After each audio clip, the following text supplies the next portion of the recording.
Je n'ai pas d'amitié, je n'ai pas d'acquaintance, je n'ai pas de relation personnelle, encore une fois, avec aucune personne d'aucun lobby.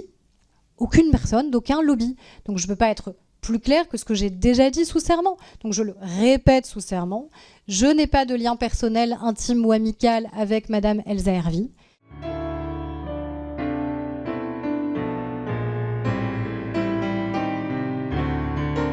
Vous pointez aussi du doigt Aurore Bergé, ministre en charge des familles jusqu'en janvier dernier. À vous lire, elle aurait reçu des éléments de langage directement d'Elsa Hervy, une sorte de lobbyiste en chef en fait des crèches privées. Hier, Aurore Bergé s'est défendue. On s'est effectivement rencontrés en 2008 à l'UMP avec Elsa Hervy. On ne s'est pas revus pendant 15 ans. Nous n'avons jamais déjeuné ni pris un café en tête-à-tête ensemble. Pourtant, vous maintenez qu'il y a effectivement eu des échanges d'éléments de langage. Alors, je maintiens les documents qu'on m'a transmis, les témoignages que j'ai pu obtenir, qui sont des échanges de mails assez explicites où Aurore Bergé explique à ses équipes ne vous inquiétez pas, Elsa Hervy est une super copine, elle sera très aidante. Une autre fois, dans une boucle WhatsApp, elle va expliquer, reprenant un communiqué de soutien de la fédération à la ministre, que les membres de la fédération sont ses meilleurs alliés. Et elle va également expliquer à ses collaborateurs que de toute façon, Elsa Hervy les conseille bien mieux qu'eux. Et donc, il y a un certain nombre de collaborateurs qui, à un moment, se sont inquiétés de ces liens étroits entre la ministre et la déléguée générale de la fédération. Et d'ailleurs, c'était à ce point grave qu'ils ont décidé de démissionner, pour certains d'entre eux, de quitter le cabinet. Et ce qu'ils me racontent, c'est effectivement un pacte de non-agression, une entente entre la déléguée générale de la Fédération des crèches privées et la ministre Aurore Bergé, où les règles du jeu étaient simples.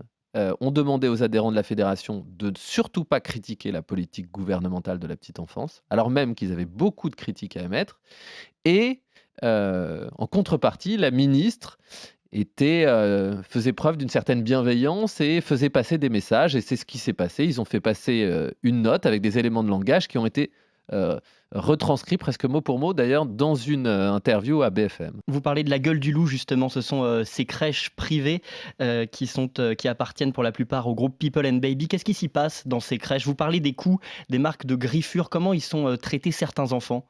Alors, évidemment, il ne faut pas généraliser à l'ensemble des crèches. Ce que je raconte, moi, c'est un certain nombre de faits de maltraitance. Dans cette crèche de Villeneuve-d'Ascq, où 9 enfants ont été concernés par des faits de maltraitance.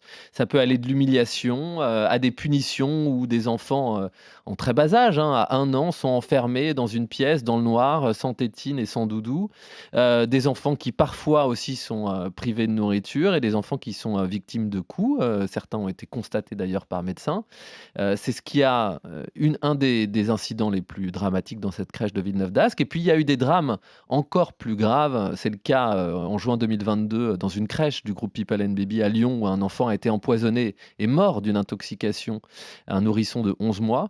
Et c'est cette récurrence en fait d'incidents dans toute la France que j'ai pu déceler après des mois d'enquête, où j'ai des familles à Paris qui m'ont contacté, où leur enfant aussi avait été victime de coups, des parents à Bordeaux, des parents à Lyon, à Marseille, un peu partout en France, des parents qui ont perçu d'abord, alors ça va être des cassures dans la courbe de poids, ça va être ensuite des coups et des griffures. Lorsqu'ils vous contactent, ils perçoivent la récurrence ou c'est vous qui faites le lien entre ces différents cas? Alors parfois, ils l'ont perçu en discutant avec d'autres parents de la crèche.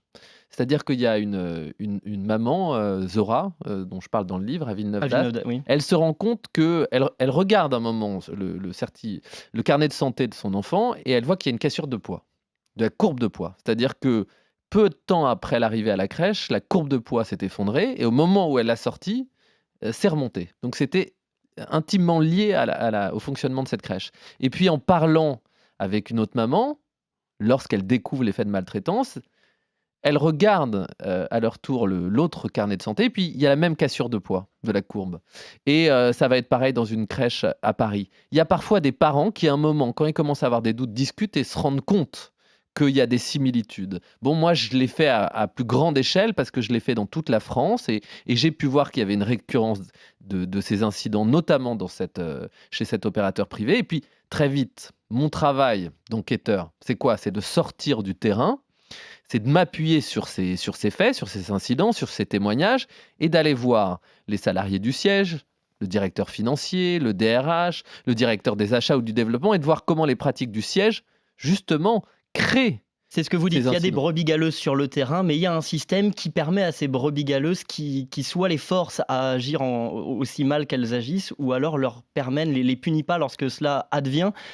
Quel est ce système? Alors, il y a un système euh, dans ces logiques de développement d'un certain nombre de ces opérateurs. Il y a eu, si vous voulez, 4 opérateurs principaux, dont l'une des obsessions principales était de grossir. Mhm. Et donc, il y a une logique de développement à marche forcée, et ces opérateurs sont devenus, en moins de 20 ans, des multinationales présentes dans un certain nombre de pays, en Europe et aussi en Asie, en Chine. Et ces logiques de développement, où en fait on a pensé qu'à une chose, vous savez, c'était comme une bataille de Monopoly géante, c'était l'obsession d'avoir plus de berceaux que le concurrent. Ces logiques de développement, elles se sont faites souvent au détriment de la qualité des structures. C'est-à-dire on s'est endetté, on a dépensé des millions d'euros pour acheter des établissements, pour créer des places de crèche, et bien souvent, on a négligé les structures existantes, négligé le terrain, et on a mis en place des pratiques d'optimisation des Le coûts. low cost, vous parlez de crèches low cost. Ouais, alors je raconte le low cost qui est là de la responsabilité d'un certain nombre de structures et aussi de mairies et de collectivités. Pour faire très très court, en gros, il y a de plus en plus de mairies qui font appel à des opérateurs externes et notamment des opérateurs privés pour gérer leurs crèches municipales. Parce que ils se disent qu'ils savent faire, c'est leur métier, et puis parce que ça coûte moins cher. En gros, en gestion directe, une place en crèche, ça coûte à une mairie 12 000 euros. Mhm. Quand ils ont ouvert ce marché aux opérateurs privés, les premières offres étaient à 8 000 euros. Et ce qui s'est passé, c'est qu'il y a des opérateurs comme People and Baby, La Maison Bleue et les Petits Chapeaux Rouges, qui sont 3 des leaders du secteur, qui sont arrivés et qui ont cassé les prix pour une seule raison: conquérir des parts de marché. Et ben, en cassant les prix, en divisant les prix par 2, voire par 3, ça a dégradé la qualité de la prise en charge parce que ça a fait baisser la masse salariale. Il y a moins de postes qu'il y a quelques années.